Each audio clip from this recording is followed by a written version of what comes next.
बोल शंकर भगवान की परम कृपालु परम दयालु भगवान श्री सीता राम जी महाराज के चरणों में प्रणाम करते हुए अनंत बलवंत राम रसिक श्री हनुमान जी महाराज के श्री चरणों में प्रणाम करते हुए भूत भावन भोलेनाथ के चरणों में प्रणाम करते हुए सदगुरु भगवान के श्री चरणों में प्रणाम करते हुए माता पिता भगवान के श्री चरणों में प्रणाम करते हुए हमारे बीच में विराजमान परम पूज्य पूरन दास जी महाराज एवं और भी संत महाराज विराजमान है। आप सबके चरणों में प्रणाम करते हुए कथा पांडाल में विराजमान माताएं बहनें आप सबके हृदय में विराजमान श्री सीताराम जी महाराज के चरणों में प्रणाम करते हुए आइए हम सब मिलकर के भगवान की कथा में प्रवेश करते हैं। बोल गोविंद भगवान की सिया राम मैं सब जगदानी करूं प्रणाम जोड़ जुगदा पानी। आइए इसी भाव के साथ सब लोग मिलकर के चलते हैं कैलाश पर्वत पर। बोल देवों के देव महादेव की कैलाश पर्वत पर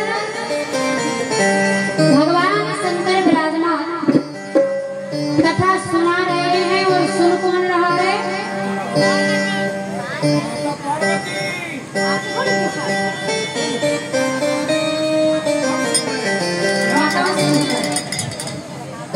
पार्वती जी को कथा बड़ी प्रिय लग रही है। बड़े प्रेम से भगवान शंकर सुनाते हैं और पार्वती जी सुनती हैं। जैसे पार्वती जी को अवसर मिला आनंद लेने का, ये कथा रसपान करने का, ठीक उसी प्रकार हम सबको भी भगवान ने ये मौका दे दिया है। देखिए आज जैसे नदी में जल बहता है, हम स्नान करने जाएं या ना जाएं उसका काम होता है बहना, वो निरंतर बहता रहता है। ठीक उसी प्रकार भगवान की राम कथा रूपी निरंतर आपके गांव में बहती बहती आई थी, तो इसका ये मतलब थोड़ी था कि यहीं रुक जाएगा। धीरे धीरे समय निकल ही गया है, एक दिन और रह गया।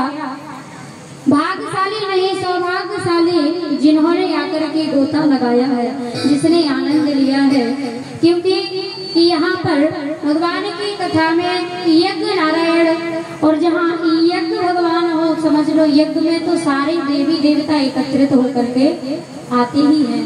तो आपके तो परम सौभाग्य है जो आपको इतना बढ़िया अवसर भगवान ने दिया है। तो एक बार तो तालियां हमारे पूरन दास जी महाराज को, क्योंकि ना ये आते और ना यज्ञ होता, इसलिए जोरदार तालियों के साथ इनका धन्यवाद। और जितने भी समिति वाले हैं, नाम तो हम नहीं जानते, लेकिन जितने भी हैं एक बार जोरदार तालियां उन सब के लिए। क्योंकि हम घर में एक छोटा कार्य करते हैं तो व्यवस्था संभालने में बड़ी मुश्किल हो जाती है, और यहाँ तो यज्ञ हो रहा है तो व्यवस्था को संभालना, हर कार्य टाइम पर करना, ये भी बहुत बड़ी बात होती है। बोल शंकर भगवान की। यज्ञ भी कई प्रकार के होते हैं, एक थोड़ी होता है। जैसे लक्ष्मी नारायण महायज्ञ उधर अयोध्या में श्रृंगी ऋषि ने कौन सा यज्ञ कराया था? पुत्र कामना के लिए वो यज्ञ अलग हुआ। किसी गरीब बेटी का विवाह करना ये भी यज्ञ से कम नहीं है, वो भी यज्ञ है। तो यज्ञ भी कई प्रकार के होते हैं। आप जो मांगोगे सो यज्ञ नारायण भगवान देंगे, क्योंकि दशरथ के यहाँ एक भी पुत्र नहीं था, लेकिन यज्ञ नारायण भगवान ने कृपा की और 4 पुत्र हुए। तो आपके राणापुर में ये समझ लो कि आपको मौका है, जो मांगना है सो मांगो। कहा जाता है जिसके पास धन की कमी हो, लक्ष्मी की कमी हो, वो 108 सिक्का गिने, 5 के या 10 के या 1 के, जैसे भी हमारी क्षमता है।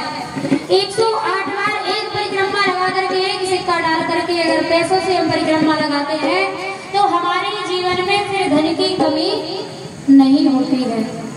जिसे नाम चाहिए, यश चाहिए, वो जाकर के भगवान यज्ञ नारायण भगवान की परिक्रमा करें लौंग लेकर के। और जिसे पुत्र की जरूरत है, पुत्र कामना की जिसे जरूरत है, वो जाए और पुष्प और इलायची एक साथ में लेकर के 108 गिन करके अगर परिक्रमा करेंगे तो जिस कामना से करेंगे भगवान वो कामना जरूर पूरी करेंगे। अलग अलग कामनाओं के हिसाब से अलग अलग तरीके से परिक्रमा करना चाहिए। बाकी आपकी जैसी भावना है, भगवान की यहाँ तो हर चीज है। आप जिस लायक हैं, हम जिस लायक हैं, हम बस वही ले पाएंगे जितना हमारे भीतर पात्रता है। बोल गोविंद भगवान की। भगवान शंकर विराजमान कैलाश पर्वत पर पार्वती जी से कहते हैं कि देवी मैंने विवाह की लीला जो आपको सुनाई है, और जिस दिन से भगवान राम का विवाह होकर के अयोध्या में आया उस दिन से मांगलिक ही कार्य चल रहे हैं। आज तक अयोध्या वाले खुशियां मना रहे हैं, तो मनाए ही जा रहे हैं, रुकने का नाम नहीं लेते। कि जब तेरा ब्याहे घर आए,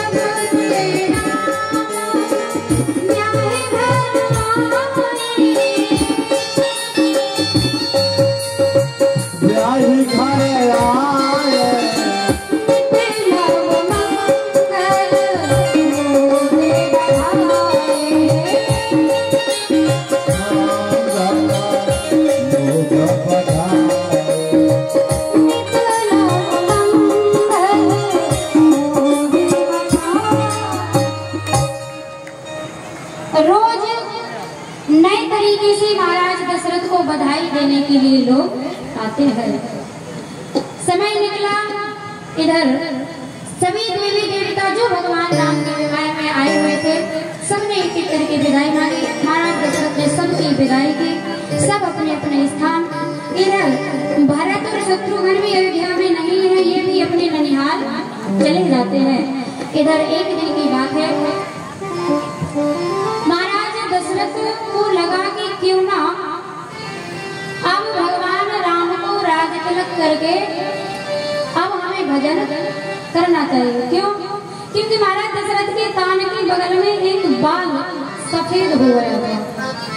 उसी को देख करके दशरथ जी ने समझ लिया कि भगवान संकेत दे रहे हैं कि अब आप गृहस्थ जीवन छोड़ करके वन में जाकर के भगवान का भजन करो। महाराज दशरथ को तो समझ में आ गया, एक बाल सफेद होते हुए हम और आपके पूरे बाल सफेद हो जा रहे हैं, लेकिन हम और आप घर छोड़ने को तैयार नहीं है। हम ध्यान ही नहीं देते हैं जल्दी